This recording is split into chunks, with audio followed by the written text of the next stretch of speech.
Hello, and welcome to Conversations Under the Canopy. My name is Michelle Martin. I'm the host for this morning's program and have been part of the Canopy team for almost 9 years. I work within the customer success management team, providing our clients proactive services and solutions for their teams. I am also a certified international health coach and support Canopy's health and wellness initiatives, providing resources on topics such as whole body health, mindfulness, sleep hygiene, meditation, and more. This is our third year providing this series. If you're new to Conversations, it's a series of short sessions where we speak with Canopy and industry experts to help us learn about services and valuable insights in the world of employee well-being, engagement, and performance. This program is being recorded. We'll have time at the end for questions, but please feel free to type your questions in the chat box. After the presentation, we will follow up with a recording of the program and a survey, and your feedback would be greatly appreciated. Our guest today is Whitney Neese. Whitney is an essential part of the clinical team. She supports Canopy members with one-on-one counseling, but also collaborates with our clients during critical incidents, performance-based referrals, and also providing copious amounts of mental health resources. Welcome, Whitney. Hi, Michelle. It's so nice to be here with everybody and kind of be supporting in this conversation that's really important and doesn't always get talked about. Truly, right? I know I've been having a lot of conversations about the topic of loss Mhm. and grief and just sort of people struggling with that loss and change. And I know you know that grief is incredibly multifaceted. Yeah. There's so many different things that come with grief, and I definitely want to make sure we take some time to look at what grief is and the skills that can kind of help us in moving through grief. Yes, Yeah. absolutely. Yeah. So honestly, like before we look at the skills specifically, we really need to understand what grief is and what it can look like. Um, let's see here. Let's start by defining loss. And Mhm. loss isn't specific to death and dying. I think it kind of gets the rep a lot of times that grief is death and dying, and it is so much more than that. It's also about change. It can be changes that are expected or maybe changes that are unexpected. And we really live in a world filled with change. Grief is the feeling we get as a result of loss. We can grieve the things we used to have that no longer exist in the same way, or mourn how things now look different for the future. This image that you're seeing portrayed on your screen is really just a way to help you visualize what grief is and what it can look like. So I want you to start by just imagining a box, and inside that box is both a ball and a button. The ball is going to represent grief, and the button is going to represent pain. And that pain button, I want you to imagine it's just stuck on the inside of the box. It's not moving. When grief first occurs, the ball is going to be really big. It's going to take up most of the space in the box. So as the box gets jostled, it is constantly going to be hitting that pain button. And as time moves on, the box can definitely grow. So that ball is hitting the pain button less frequently because there's more space to move around. However, when it does hit, it can feel just as painful. Because that pain button continues to exist in the box, no matter how big the box gets, the pain button can always get hit again. So we kind of have this relationship with grief in a way. Sort of like a relationship with stress. Like we've Mhm. had lots of conversations about normalizing stress, like Mhm. and humanizing it a little bit more. But it feels a little bit like we haven't normalized this aspect of pain or things that, and grief is absolutely this human part of our experience. Yeah. I think we often like can think of like emotions or these human experiences and label them as good or bad. Right. However, they're so normal, right? And I think like maybe a better terminology sometimes can be labeling an emotion as pleasant or unpleasant, because grief can feel really unpleasant. However, it is part of that human experience. Absolutely, absolutely. So when we're having all these feelings, Mhm. can you give us some tools that Yeah. can help, especially when that pain button is getting triggered like left and right? Oh, yeah. 100%. It can feel really overwhelming to be sitting with grief and sitting with that pain. So Let's talk about Mhm. it a little bit. So, when the pain button gets hit, there are going to be definitely unintentional ways we cope. So, that is how our body just reacts to the stressor at hand without thinking about it. It's kind of like our body's fail safe, it's what it's going to do to protect ourselves and help us move through it. But there's also the intentional ways that we cope, how we purposefully respond to the stressor to try to give ourselves some comfort and try to give us some tools to help. Okay. Can you give us a real, like a real life example of how this comes up Yeah. around loss specifically? Oh, yeah. Since we're in a company, I'm going to kind of use like maybe a workplace example. If there's a loss of a coworker in the workplace, unintentional coping might look like maybe some tearfulness or feeling physically depleted, right? Maybe even numb, and so many other things that I'm not listing there. But intentional coping might look like how we engage in a memorial for that employee or connect with loved ones or manage the workloads and how those workloads might shift. But let me break this down a little bit more and talk about like specific coping skill types. There's actually like 6 main types of coping skills. And I And did each, not know this. yeah. Yeah, yeah. So there's like 6 main types. And like every coping skill generally is going to fall in at least one of these buckets. Sometimes they might fall in more than one bucket.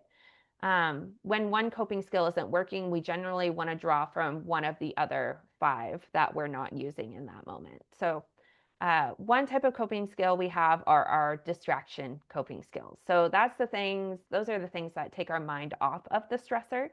And it allows ourselves to focus on something else. It essentially gives our body a little bit of a break because if we're constantly focusing on the thing that doesn't feel good, it can start to feel overwhelming.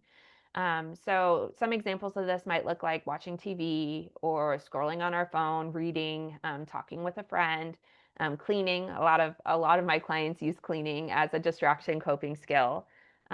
We also have grounding coping skills. So those are the things that kind of like take us out of our head and more so like into our body and into the world that we exist in.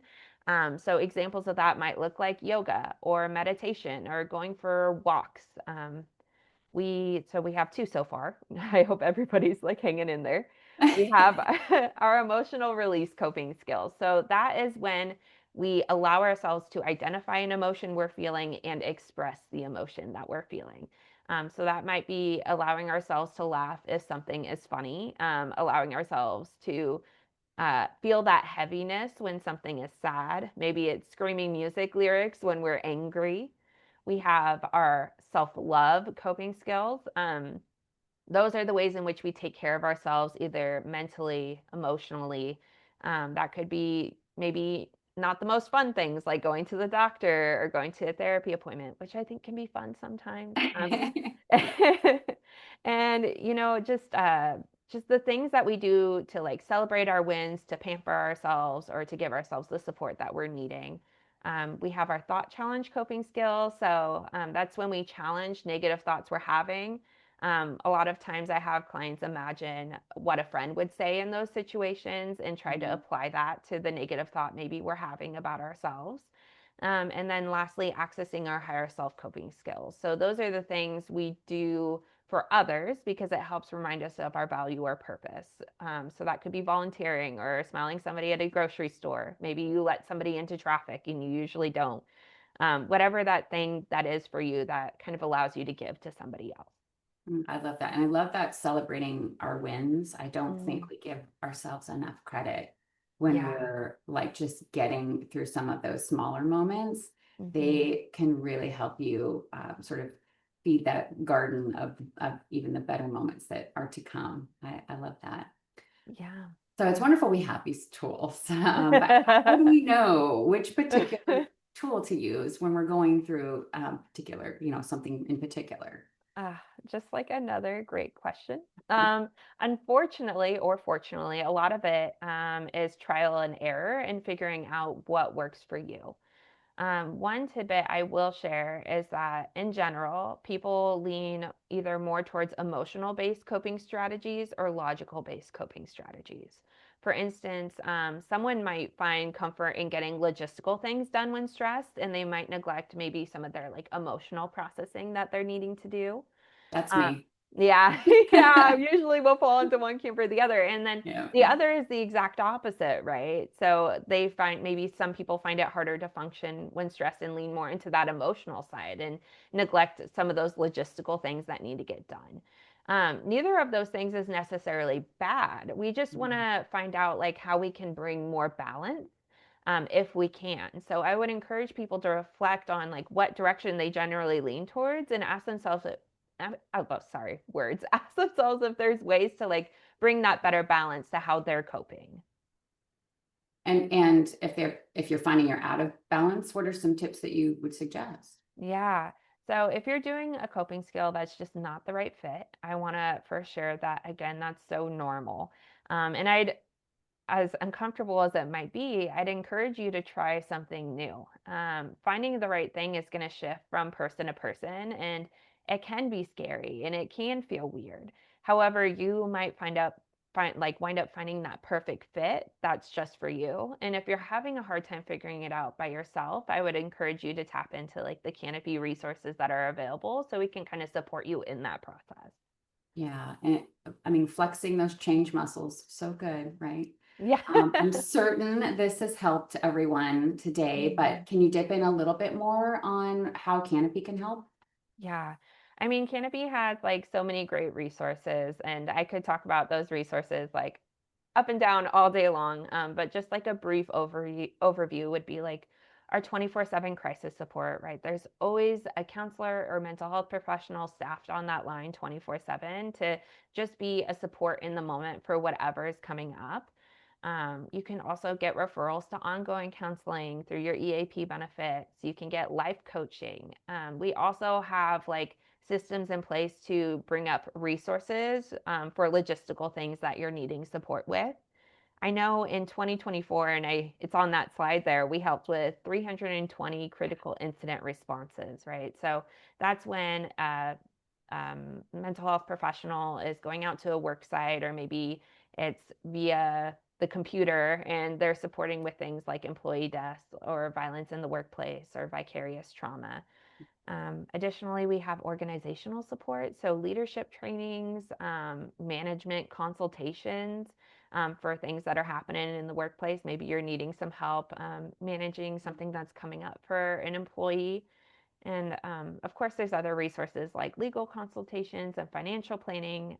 I would really encourage you to look at our website or give us a call for like a more complete list. I feel like I'll be talking forever, which is a great thing. It's true. We do have a lot to offer, especially with that Yeah. organizational support portion of Mhm. it. Yeah. If there are questions, I want to be cognizant of everyone's time, but feel free to put it in the chat box. Yeah. We can address it. I know that Whitney and I, as we were preparing for this, it's such a huge topic. Mhm. It's a lot to fit in 15 minutes. I know everybody's very busy. I hope some of these tips and resources were helpful just to sort of pass along to a coworker or implement. I know as I was preparing for this, I really default to that logical part of my brain, and I'm actually quite aware of it, and have been for some time, and have tried to address it as best I can. Yeah. Let's see, it looks like something came in here. Yes, the recording will be shared. So Mhm. you can you'll have a recording of this that you can share with anybody that may have missed it. So yes, you're Mhm. welcome. I Yeah. do want to just let everybody know that we will have another event coming up in July, on July 24. We're sort of in the same realm. You know, it's just a lot of change this year already. People are navigating it best they can. So we're going to talk a little bit about resiliency tools, but also a much more in that 15 minutes. So we hope that you'll be able to join us for that. Look for invitations. Let's see, I have a question. How Yeah. would you recommend dealing with an unexpected huge stress that is overwhelming? Mm. Like the box is too small, the bubble's too big, the pain Yeah. button is just hammered against. Yeah. Yeah. Any Yeah. thoughts for that? Well, I think the first thing is just recognizing that that's the space that you're in, right? Yeah. That you're feeling like that ball is too big. That is the first step. And then we can kind of address, okay, what needs to happen now to give yourself some more breathing room to feel like there is some more space in that box. And that's when I would really encourage you to call into Canopy. and kind of get an idea and talk it through with a professional who can break down maybe some of the experiences that's happening and kind of help guide you to the appropriate resource, even if it's just talking in that moment and kind of brainstorming together. I think that's an important point too, is that you Yeah. do not have to do it alone. Reach out to somebody. If it's not Canopy at first, maybe it's a friend that you trust. Mhm.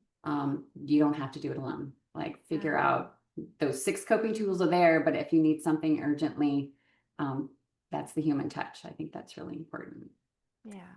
Okay, well, I want to be cognizant of everyone's time. Please feel free to reach out to Canopy if there's anything else you need, but we wish you all the best. And until next time, take care.